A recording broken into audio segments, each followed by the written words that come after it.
Hi, everyone. Welcome to today's event, Break the Rules, Close More Sales. My name is Delaney Majors, and I am the Manager of Events and Programs here at the DEC Network.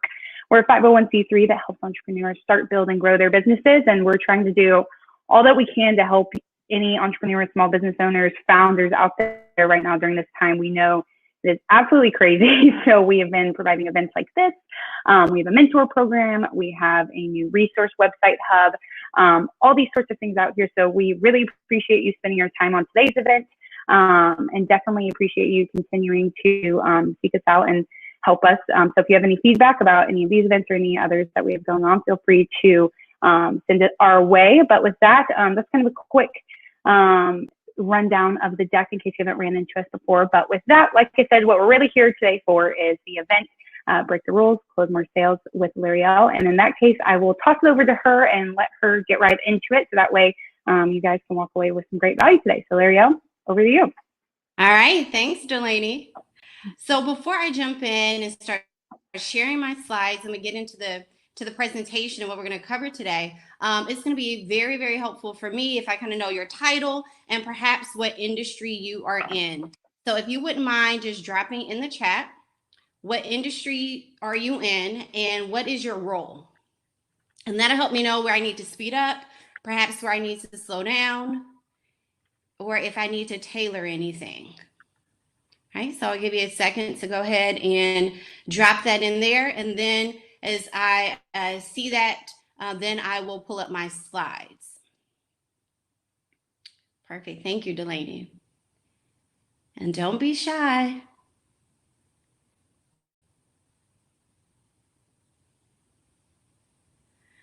All right. Software. Okay, perfect. Hey, Brisa. Hey, Kurt.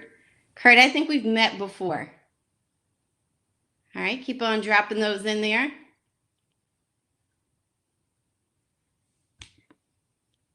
And I'm going to pull up my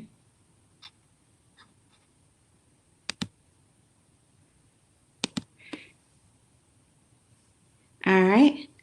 And Delaney, when I'm pulling up my slides, it says that something went wrong. Let's see. Did you click the little, what you can do, worst comes to worst, you can always send them to me and I can bring them up for you. Okay. But if you click that little screen icon down in the bottom and then, and then click application. Go ahead. If you click application window and then click the application and then click share, that's typically what works.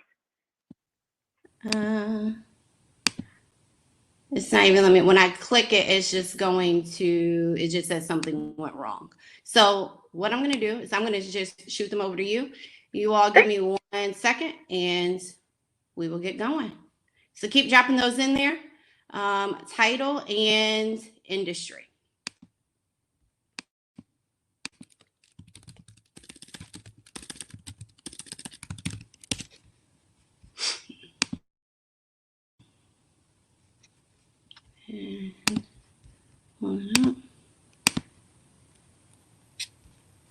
And thank y'all for being patient. You know, technology is one of those things where you have to be flexible. And that is our new normal. Here we go. So Delaney, it should be coming your way. Great. Let's see.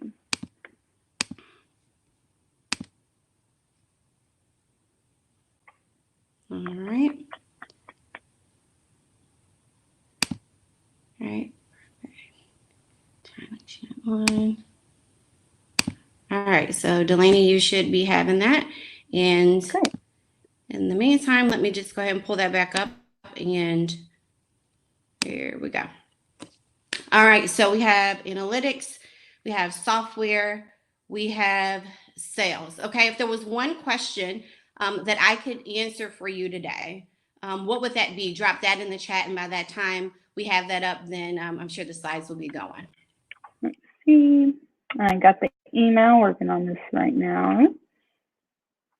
And we even did a run through, but we didn't test that. There you go. Okay, let's see. Open list. All right, if there's one question that I can answer for you that would make this worth your time, be super valuable for you, just drop that in the chat and then I'll just make sure to weave that in.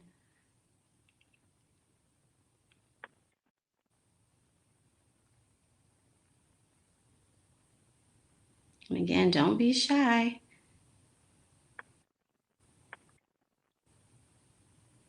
So how can we sell more during this environment? Okay, improve lead generation. All right, so that's definitely something that we're going to be talking about today. How do we get more leads into the funnel?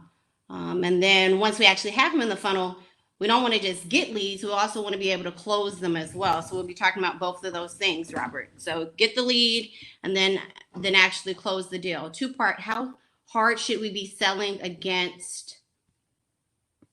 I think it's selling, okay. There may be maybe that second part, Kurt, hasn't come through yet. Okay, let's see. I have it up and running. Let me see on my end. Share my screen. Application window. Key. Share. Can y'all see it? Yes. Great.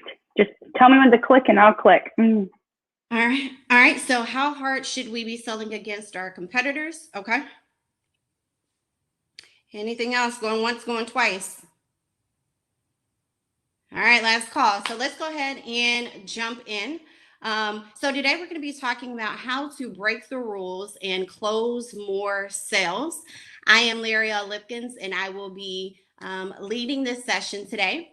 And Delaney is going to help me out a little bit, having some technical difficulties. So we'll go ahead to the next slide. So chances are you are here today because you have some questions. Perhaps questions like, should we even be selling right now, right? We are having a global pandemic.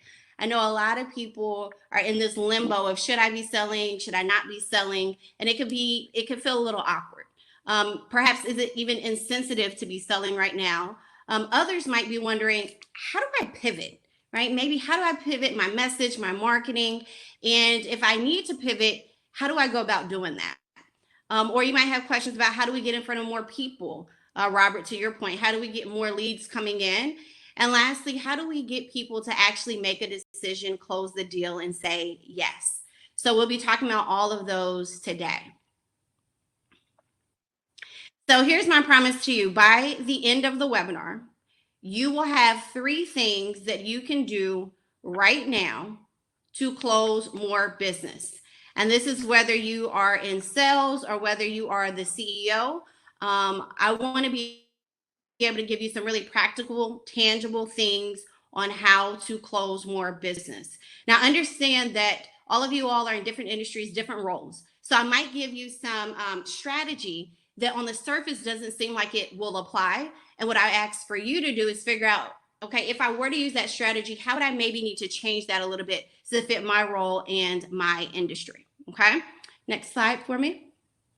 So here's something that I want to make available to you is if you stay until the end, I'm going to tell you how to book a free 30-minute strategy session. There's no cost, there's no gotcha, there's no sell at the end. It's really a free session on how do we take some of the things that we talked about and apply it, or perhaps you have some additional questions after today and we could talk about where you are and where you're trying to get and maybe some strategies you can use to get there. All right, so with that said, let me tell you a little bit about who I am, and then we'll jump into the meat of the webinar for today. So as I mentioned, I'm L'areal Lipkins. I am the CEO and founder of Lipkins Consulting Group, and I specialize in helping small business owners, entrepreneurs, basically convert more prospects into paying clients. So I've been doing this for a little bit over 11 years, and the first 9 years of my career, I spent working at the largest sales training company in the world. Right, so I worked out of the Dallas office, which Kurt, I think is where we met. And so that is where I spent 9 years. I worked with Aflac and Oracle, Sprint, Linux, Indeed, some huge, huge names. But my real passion was working with that CEO that had a vision of the company they were trying to build or trying to scale, and really helping them put in the processes to make that vision a reality. And so I left and did, I had the entrepreneurial itch, and I left and took a leap of faith and started my own sales training and consulting company, which I've been doing for the last 18 months, almost 2 years. And so I know what it's like to be in sales. I know what it's like to start a business, and I know what it's like to actually teach sales as well, as a skill set. So that's a little bit about me. If you'll go ahead and click for me. So here's my philosophy, and this is going to be critical, especially if you are kind of wondering, should you be selling right now or should you not? This is my philosophy. I believe that if you have a product or a service that can solve a problem in someone's life or business, now is not the time to shrink. Now is not the time to go radio silent. You have an obligation to serve, and you serve through selling. And so if you have that kind of perspective, you wouldn't say, well, should I be serving right now? The answer would obviously be yes. But we have sometimes this negative connotation about selling. And right now is the best time to be selling if you're actually solving a problem for people. So let's get into the first thing that you've got to do in order to generate more sales. And that is to pivot or reposition your offer, right? So make sure you grab that. Pivot or reposition your offer. And I'll explain what I mean in just a second. Right, so one of my favorite, if you'll go to the next slide for me, Delaney, one of my favorite things to do growing up was I loved playing Uno. And not only did I love playing it, I was really good at it. I was like the Uno queen. And it was something that my family and I did every Thursday night. We played Uno, and I had a strategy. I was calling people's bluff. Like, this was my thing. And one day I went to one of my best friend's house, and I thought that, again, I was the Uno queen. But at their house, they played by a different set of rules. And so the first few games, I am getting my butt kicked. And I'm going, what in the world? And to be honest, my initial reaction was to get ticked off, because I got used to playing it the way that I had played it. I knew the rules of the game the way that I played it. I had been successful playing it the way that I played it. And now I was in a new environment with new rules, and I didn't like it. And so the first few games after they told me the rules, I lost. But then I decided I could either put my head in the sand and get ticked off, or I could understand the rule of the games and learn how to pivot. And knowing me, I pivoted, right? And it was a few more games in, and I started to win. And the reason I share that story is I feel like there's a lot of people right now where they're feeling like this sense of awkwardness, where they feel like they knew the rule of the game. They knew how to network. They had this inner circle. They had connections. They were comfortable selling your product the way that you've been selling it. Maybe you said, I'm really good in person, and now you're having to sell virtually. And there's a lot of people who are doing what I did at first and just getting ticked off. Well, why can't we go back to, the way it used to be? But I would encourage you, and I strongly believe, if you'll click the next slide for me, Delaney, I strongly believe that the companies and salespeople that choose to pivot versus push back are the ones that will not only survive this time, but actually thrive. So I want you to be thinking right now, where do you need to pivot in your business? And I want to give you a real world example. And again, this example may not apply specifically to you, but the concept does. So if you'll click the next slide for me, Delaney, I want to give you a quick example. So my business is normally B2B, but I had someone reach out to me. Her name was Renee, and she was a therapist, and she signed up for a sales consultation, that 30-minute consultation, and she was a referral to me. And honestly, my thought was, I just do B2B, right? So I wasn't really that interested, but I said, she made the appointment, we'll have that conversation. And so what she shared with me is, since the pandemic, she's lost 30% of her business literally overnight. People weren't going in. People were scared to go in. They didn't have the disposable income. They were cutting any additional expenses. And she knew that she needed to pivot, but she didn't know how.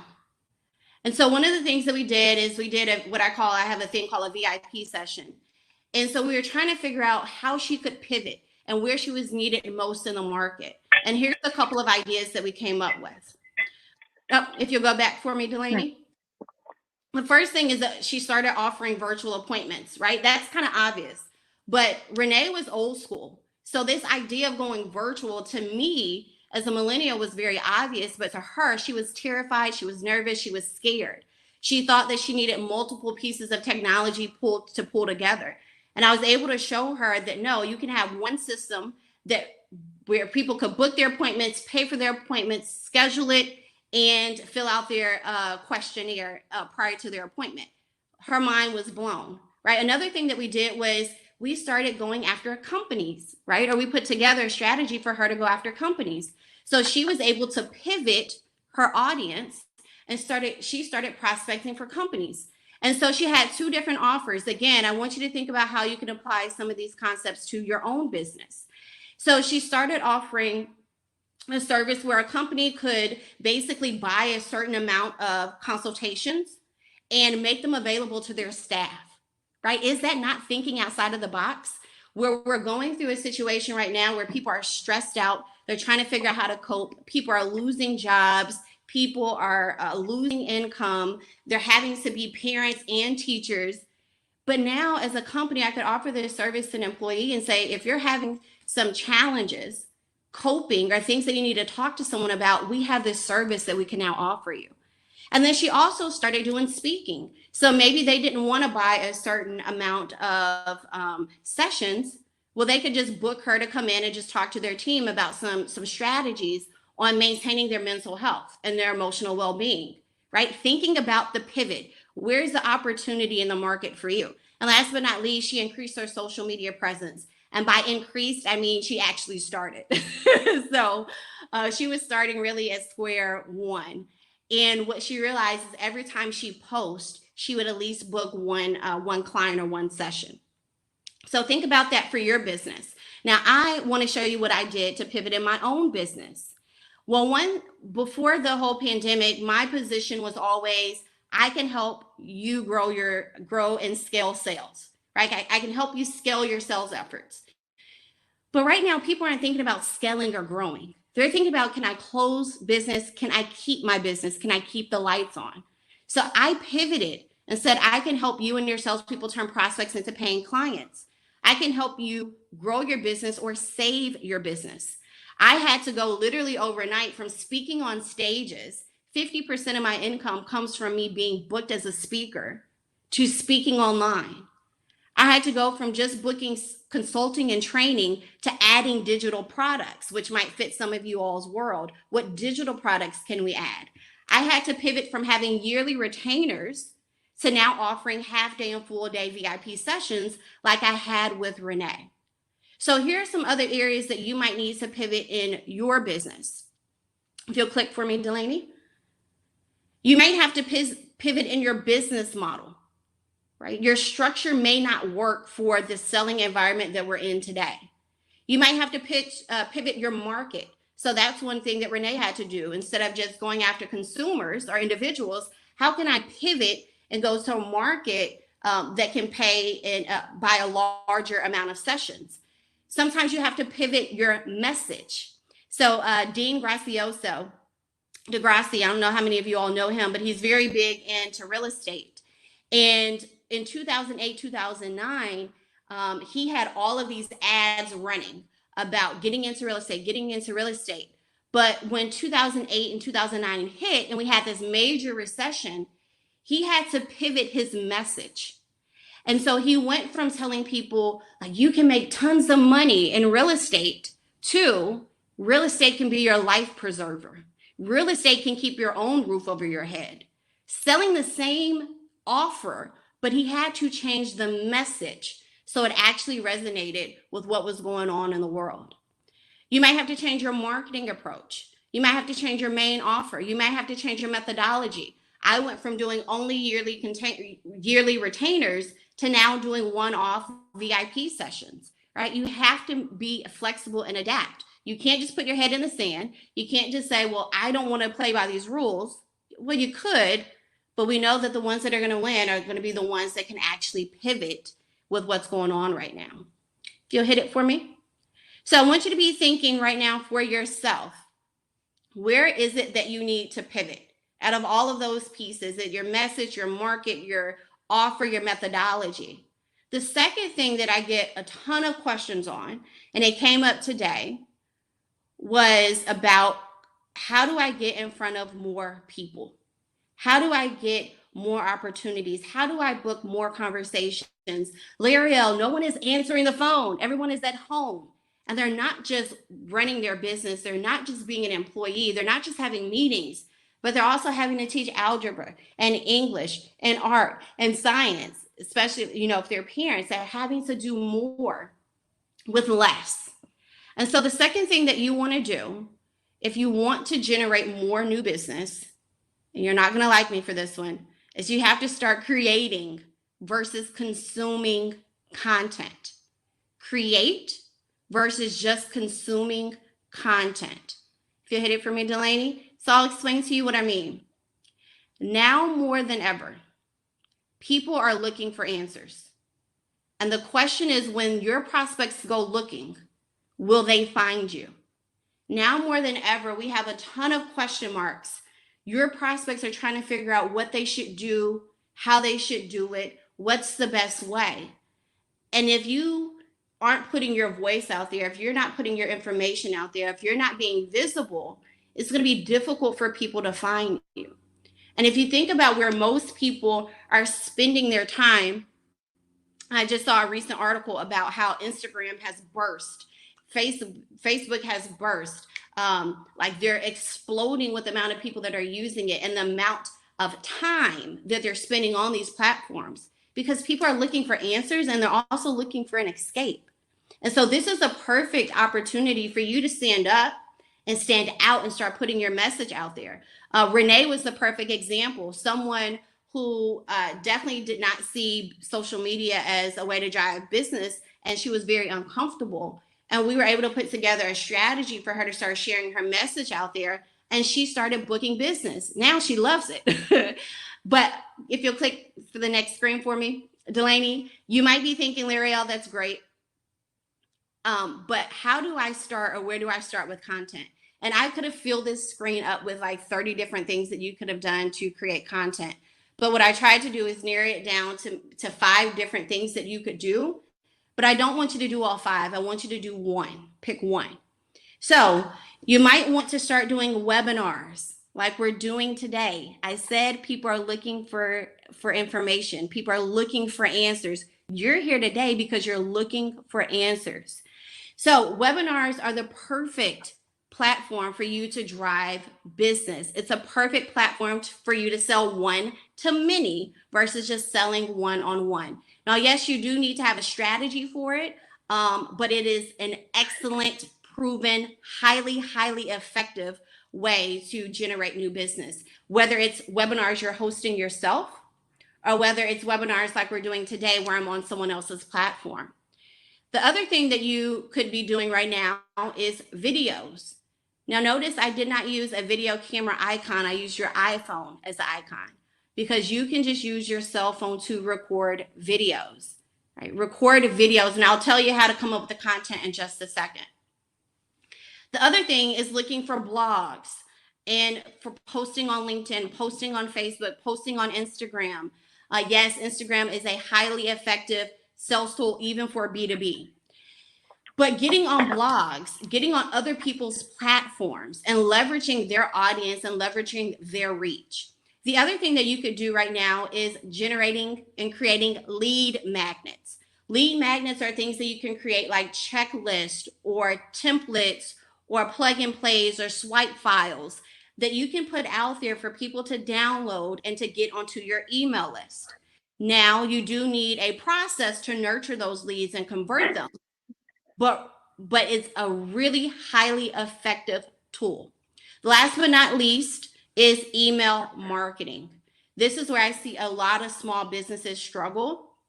And I remember when I was working at my previous employer, we struggled with this too, right? We had a newsletter and we sent out weekly messages, but we didn't have a strategy behind how do you send out messages that actually convert to new business. There is a strategy behind it. But what you want to be thinking about is not thinking about your email database as a database of just names, but as a data bank, right? Your email list, especially if you're the CEO on here watching, your email list is your most valuable asset if you know how to leverage it the correct way.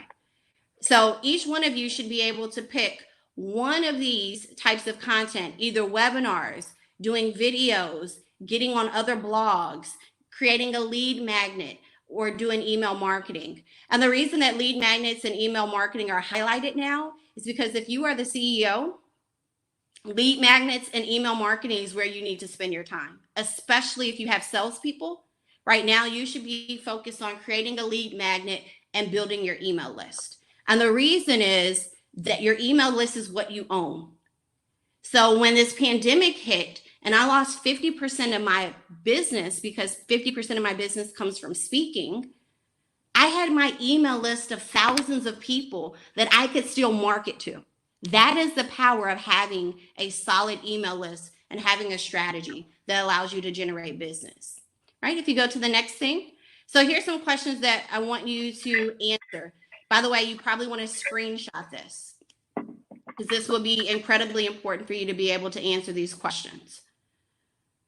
What are my prospects' biggest fears, concerns, and challenges that they have right now that I can help them solve? What are my prospects' biggest fears, concerns, and challenges right now that I can help them solve? And what you want to do is you want to make a list of as many things as you can come up with. And if you have salespeople or a sales team, this is a fantastic exercise for you to do with them, because all of those things that you can come up with then become content. So you might have a list of 50 things or a list of 10 things or a list of 100 things. And you want to say, okay, let's take 10 of those, or let's take 5 of those that we can create a video around, or we can create a webinar around, or that we can create a blog post around, or that we can write a blog post and then go to an association where our prospects go and see if we can submit that to them. But the content, the challenges that your prospects have right now are things that you can solve and where you should be spending your time in terms of creating content. The other thing, the second thing is then thinking about what content can you create to address those concerns. And number 3 is, where do your prospects go when they're looking for answers? That is not something that most people think about. That's a question I've been asking a lot of my clients doing VIP sessions. Where do your prospects go looking for answers? Do they go to associations? Do they come to organizations like DEC, right? Do they go to networking? Do they go to chambers? Do they go to industry associations? You should be reaching out to those associations, networking groups, chambers, organizations to get in front of your potential prospects, whether that's volunteering to do a webinar, whether that is providing a blog post, whether it's providing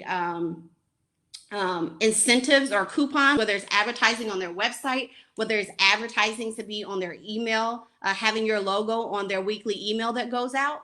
Again, they need content.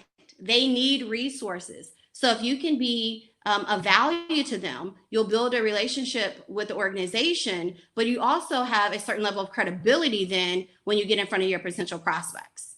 All right. Let me know in the chat. Does that make sense? Let me know in the chat. Does that make sense before we go to the last piece? If it makes sense, say got it.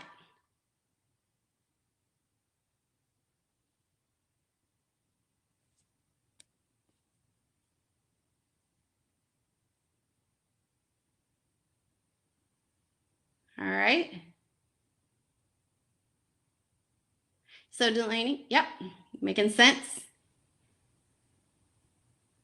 Okay, I think there's a little bit of a delay there. So got it. Good. So Delaney, if you'll go to the next slide for me.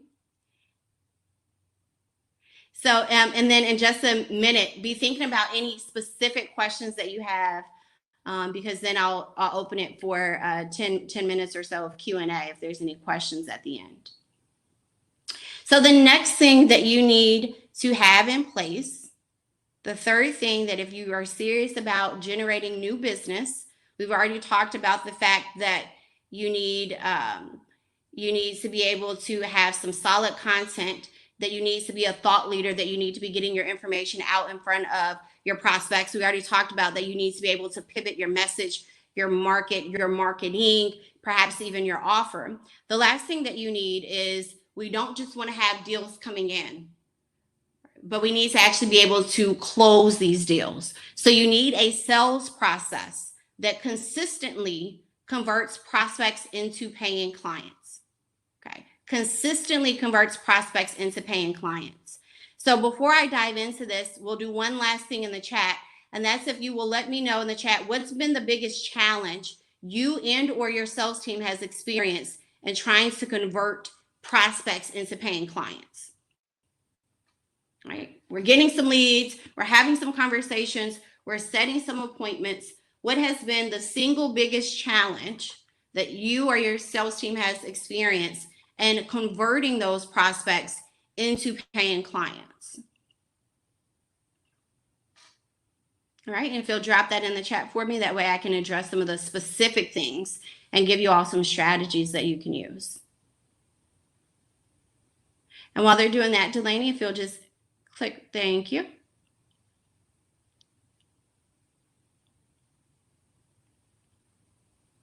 Creating urgency, okay.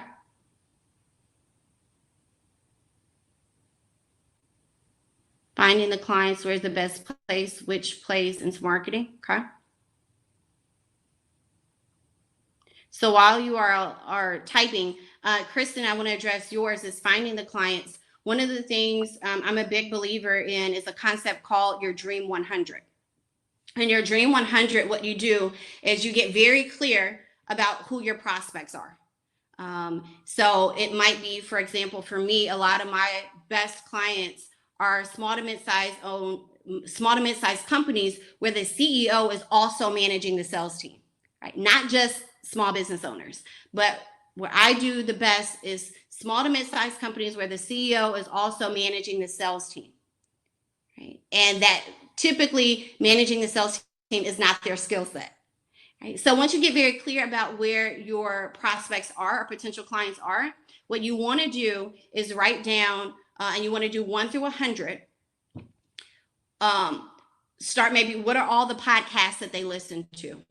What are all the influencers that they listen to? Who already has where do my prospects already congregate? So they may congregate on a LinkedIn page. They may congregate in groups like Vistage. They may congregate in groups like EO. They may congregate at a particular chamber. You want to already figure out where your clients are hanging out, and then you want to go there.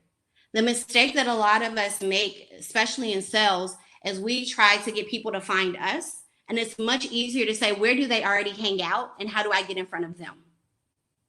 Right? So let me know if that helps you. But that's what I call the Dream 100.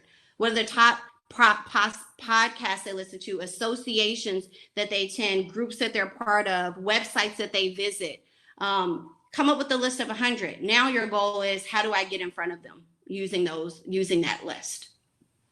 The other thing with the urgency, Brisa, is figuring out what questions to ask and having a process in place, a sales process where you help people self-discover that they need your solution now.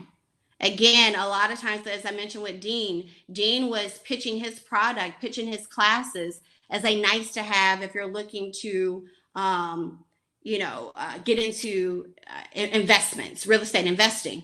Well, that doesn't necessarily resonate in the middle of a recession, right? That's only going to resonate with a small group. But when we change the messaging to real estate can keep you afloat, real estate can keep you from going under in a recession, a lot of the time it isn't what we're selling, it's our messaging that is off. It's our positioning that is off. And if you don't change your positioning to reflect what's going on right now, it's going to come across tone deaf, and people aren't going to see that they need it right now. Right? So we can't ignore what's going on. So I want you to be thinking, when you get in front of a prospect, what are the stages and steps you or your salespeople consistently go through to increase the chances of closing the deal? Stages and steps. This is incredibly important. A lot of times when I'm working with small businesses in particular, they either don't have a sales process at all. So what ends up happening is they have 5 salespeople or 3 salespeople, or you have 3 founders that are selling, and they're all selling completely different. And so the left hand doesn't know what the right hand is doing. And it becomes incredibly difficult to be able to identify what's working and what's not working because there's nothing consistent.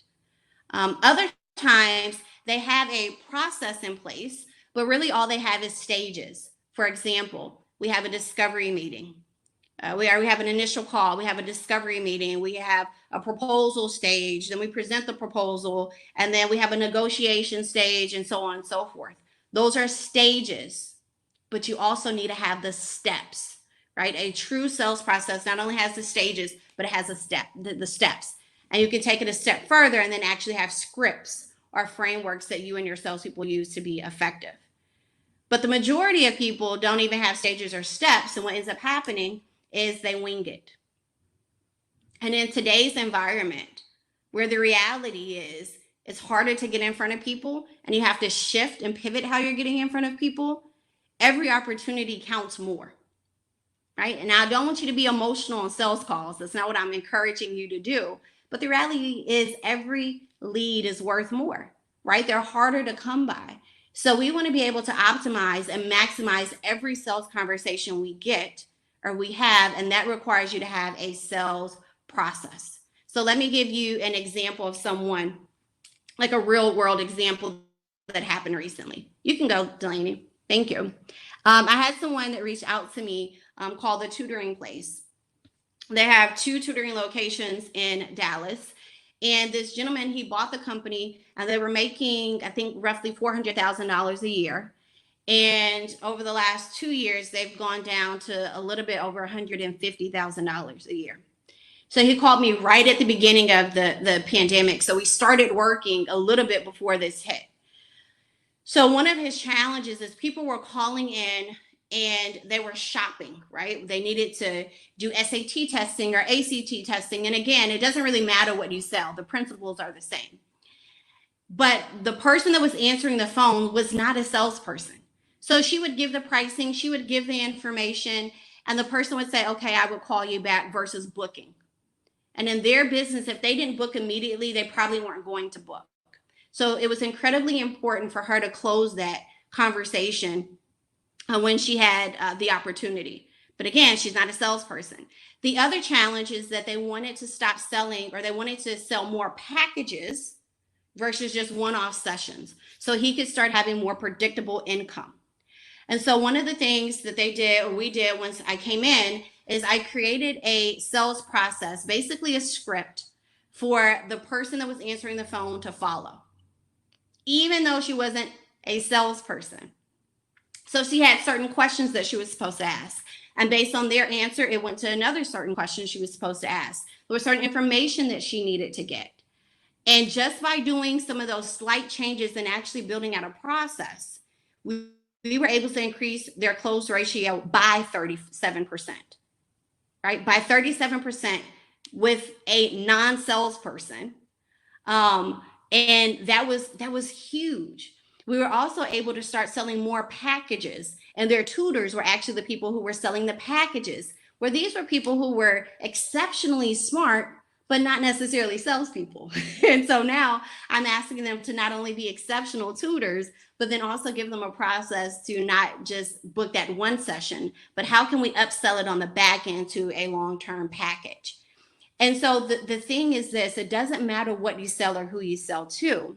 You've got to have a sales process for you and or your salespeople to follow that's going to go step by step on what they should say, how they should say it, when they should say it. And it's not that we're creating robots, but the reality is people are pressed for time, and they have a lot of information at their fingertips. And if you have the sales opportunity, we want to make sure that our people have the best tools, the best process, and the best chance of winning the business, right? I think we could probably all agree to that. And so you need to have a sales process in place. If you'll click to the next slide for me. So before I do a recap, well, let me do the recap and then I'll answer some of the questions that were in the comments to begin with. So let's do a brief recap. There's 3 ways that you can start generating new business today. The first is to pivot or reposition your offer. Pivot, so you may need to come up with an entirely new offer, or you may have to take your current offer and say, how do I reposition it a bit different? I have some people who are offering payment plans. I have some people who are offering a smaller option instead of just their big option, depends on what they sell. I have some people where we had to create a totally different offer altogether. Right? But you have to be able to pivot to be relevant right now. The second thing is start creating content. Create content and get in front of your prospects. You have to do other things besides trying to cold call. You have to do other things aside from sending people messages on LinkedIn. I'm a strong advocate for social selling, but you need to have multiple things that you're doing that position you as a thought leader, so they're starting to seek you out. Right? So going back to what I recommended to Kristen is do your Dream 100. Right? That's an incredibly effective tool. And last but not least, you need to have a step-by-step sales process that consistently converts. So if you don't have a process right now, you need to build one. If you have a process right now that's not converting, then perhaps we can talk about that in your 30-minute consultation, where we can figure out what's working and what's not working and what changes you can make. All right, if you'll hit that for me. Thank you so much, Delaney. So we have some time for questions. I want to start with the questions that were already dropped into the chat. And then if you have a question about anything that I mentioned or anything that perhaps I didn't mention, just go ahead and drop it into the chat for me. So Kurt, your question was, how hard should we be selling against our competitors? And number 2, if yes, how can we balance the line between selling against competitors and going too far? So here's my belief on that. I never, what I want to say, the way that I think about it is I look at the weaknesses in my competitors, and then I come up with questions that will expose the weakness to my prospect. I'll give you a quick example. So for, and I'll give you one that I use before that worked like a charm, and then you can figure out what you would need to do in your business. So before when I worked at my previous employer, one of our big things was reinforcement. We were constantly talking about reinforcement. That was one of our competitive advantages. The other competitive advantage that we had was that we always assessed a sales team, like did an audit before we did training. Now, most of our competitors, if it was a competitive deal, they weren't doing that. They would reach out, say, Kurt, if you reach out to me and I was the competitor, I would just put together a training program. And so we would run into issues where now I'm wanting to, one, say, I'm going to charge you to evaluate and assess your sales team before I ever train them, number 1. So that's an additional expense. And then not only that, I'm going to want to do some back-end reinforcement that's probably going to be at a higher price point than my competition. And so what I would do in that situation is I would do something like this. So Kurt, if you said, well, L'Areal, we're also looking at ABC Company. We're also looking at the Richards Group to do some training for us. I would say, so Kurt, let me ask you a question.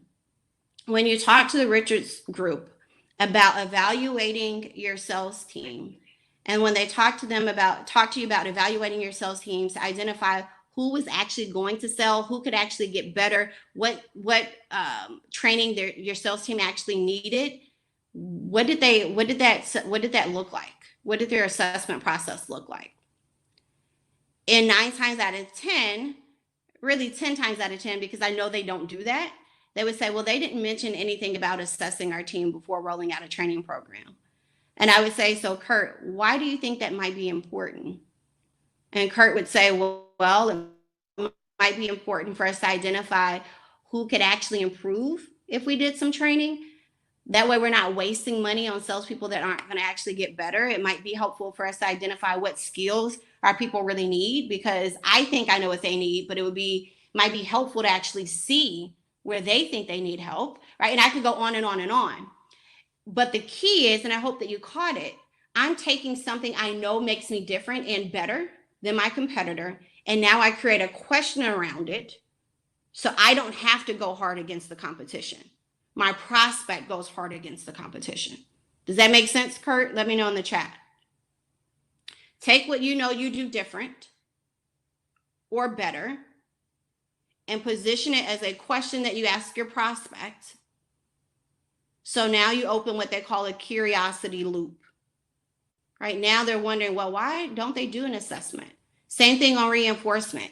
People would want to hire me for a 1 day. And I would say, okay, great, no problem, Kurt. I could definitely come in and do a 1 day training with your team. Have you ever done any training with your team? And Kurt would say, well, yeah, we've done some training, not really sales related, but we had a couple people come in. And so when they came in, Kurt, and they left, how did you reinforce it? Or how long did that information actually stick? And Kurt would probably say, well, not much of it did. Well, so Kurt, that's why we do reinforcement. Would it make sense for us to have ongoing sessions so that we can maximize the investment that you're making with your team? And we're not just entertaining them, but we're actually getting some better results, which are, etc. Again, Kurt, let me know in the chat if that makes sense. But take where you are better and form a question around it. That's how you go hard against the competition without coming across like a typical salesperson, right? When you're not biased. How can we sell more during this environment? We address that. How hard we should sell against the competitor. We address that. Robert, I think I gave you some ideas on improved lead generation. There's a ton of other things you could do around Facebook ads. Again, I said I could give you probably 30 things you could do, but I narrowed it down to the 5 that would be applicable to just about everybody. And then you need a sales process in order to close the deal, right? That is a must-have. You need a sales process. You do not want your salespeople out there winging it, right? They need to have a roadmap to follow. Any other questions? Thanks for the answer. Side note, we found making a scheduling calendar for social has driven a lot of sales traffic. Highly suggest to everyone. Yes. Right. Having your content already done and being consistent with it. All right. If you'll go to the next slide for me, Delaney. Just have a couple more things as we wrap up. Again, last call. All right. So I promised that if you stay to the end, you would get a 30-minute strategy session. So it's easy for you to book or to schedule. Just go to my website, l'areallipkins.com. Click the orange button. It'll allow you to put in your information. You'll have access to my calendar. Just book it. And then we can talk about where you are today, where you're trying to get. And I can give you some specific strategies on things that you could do in order to get there. Secondly, make sure you connect with me on LinkedIn. Would love to see what you're doing. Would love to share your messages and make any connections that I can. If you'll hit the next slide for me. So I kicked off today kind of talking about how I was the Uno Queen and how I had to pivot. And so I just wanted to remind you all that in this crazy environment where there's a lot of things going on, you have 1 or 2 options. You have the option to pivot and learn the new rules of the game so that you can succeed, or you can push back, put your head in the sand, get upset, and struggle along the way. I believe the fact that you're here today tells me that you're in group 1, that you're actually looking for some new, different strategies that you can implement to not only survive in this time, but actually thrive in this time. So for those of you that booked your 30-minute sessions, I look forward to having a conversation with you and helping you be successful, especially during this time. And for those that don't, I wish you all much, much success. And thank you to Delaney for inviting me to come speak today.